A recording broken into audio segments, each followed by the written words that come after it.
नमस्कार दोस्तों, एक बार फिर हमारे YouTube चैनल में आप लोगों का हार्दिक स्वागत है। लेटेस्ट अपडेट निकल कर आई है कि सरकारी कर्मचारियों की हुई बल्ले बल्ले, एक साथ मिलेंगे तीन बड़े तोहफे।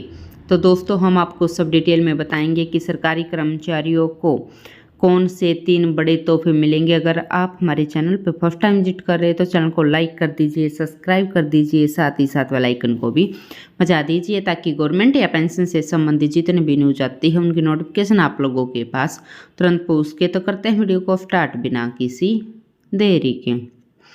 दोस्तों, सरकारी कर्मचारी और पेंशनों की महंगाई को लेकर केंद्र सरकार ने एक बहुत बड़ा फैसला कर दिया है। केंद्र सरकार अपने 1 करोड़ से ज़्यादा कर्मचारी और पेंशनों के महंगाई भत्ते और महंगाई राहत में बढ़ोतरी का ऐलान कर दिया है।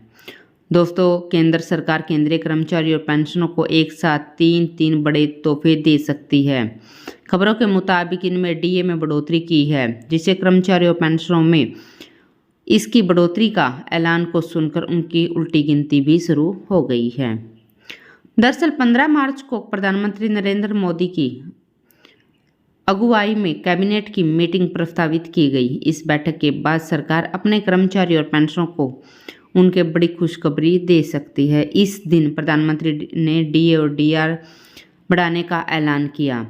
इससे पहले 1 मार्च को हुई कैबिनेट की मीटिंग में कोई भी प्रस्ताव पास नहीं हो पाया, लेकिन 15 मार्च में हुई जो कैबिनेट की बैठक उसमें बड़ा ही ऐलान कर दिया गया और डीए को बढ़ाकर सीधा 42% कर दिया गया, जो पहले 38% था। इसमें डीए में 4% की बढ़ोतरी हुई और डीए बढ़कर सीधा 42% हो गया।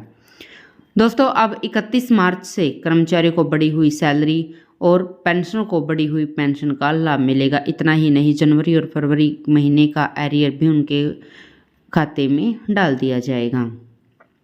दोस्तों, केंद्र सरकार के कर्मचारियों के 18 महीने के बकाया डीए एरियर का मुद्दा अब भी अटका हुआ है। केंद्रीय कर्मचारी लंबे समय से जनवरी 2022 से जून 2021 तक रुके हुए थे, परंतु दिए जाने की मांग करने पर सरकार का कोई भी बड़ा फैसला सामने नहीं आया। उन्हें उम्मीद थी कि सरकार बीच में कोई न कोई रास्ता तो जरूर निकालेगी, लेकिन सरकार ने इस समस्या को नहीं सुलझाया। इसे कर्मचारियों को बम्पर फायदा होना तो तय ही माना जा रहा था। दरअसल कोरोना काल जनवरी 2022 से जून 2021 तक के पिछले 18 महीने का जो डीए अभी तक लंबित है, कोरोना की महामारी के कारण 1 जनवरी 2022 तक, 1 जुलाई 2020 और 1 जनवरी 2021 तक के जो डीए बकाया था, इसे 3 किस्तों में रोका गया था और जुलाई 2021 में सरकार ने महंगाई भत्ता बहाल किया था।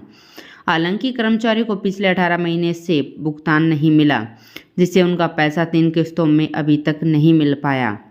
लेकिन कर्मचारी संगठन साथ में वेतन आयोग कमीशन की मांग को देखते हुए सरकार इस सिलसिले में कोई बीच का रास्ता अपना सकती है और एक निश्चित रकम का ऐलान भी कर सकती है। अगर ऐसा होता है तो कर्मचारी के खाते में 2,18,000 रुपये आ सकते हैं।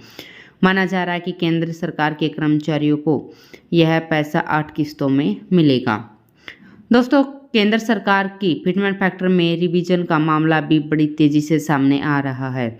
केंद्रीय कर्मचारी फिटमेंट फैक्टर को बढ़ाने की लगातार मांग कर रहे हैं, जिससे सरकार केंद्रीय बजट के बाद फिर फिटमेंट फैक्टर में रिवीजन यानी बढ़ोतरी का ऐलान कर सकती है।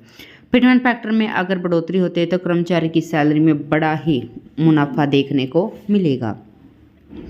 दोस्तों, केंद्रीय कर्मचारी को फिलहाल 2.57% के हिसाब से फिटमेंट फैक्टर दिया जा रहा है। इसे बढ़ाकर 3.68% करने की मांग चल रही है। फिटमेंट फैक्टर में 2.57 से बढ़कर 3.68 होने पर मिनिमम सैलरी 18,000 रुपये से बढ़कर सीधी 26,000 रुपये हो जाएगी। केंद्रीय कर्मचारी की न्यूनतम सैलरी में भी जबरदस्त फायदा देखने को मिलेगा। दोस्तों, आपको बता दें कि साल 2016 में फिटमेंट फैक्टर को बढ़ाया गया था। इस साल सातवें वेतन आयोग को भी लागू किया गया था।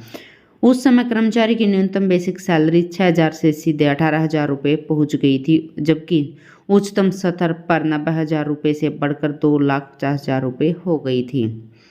दोस्तों, सरकार इस साल केंद्रीय कर्मचारी की सैलरी में फिर से बढ़ोतरी कर सकती है, जिससे केंद्रीय कर्मचारी को काफ़ी मुनाफा देखने को मिलेगा। तो दोस्तों, आज के लिए इतना ही। मिलते हैं नेक्स्ट वीडियो में, तब तक के लिए जय हिंद, जय भारत।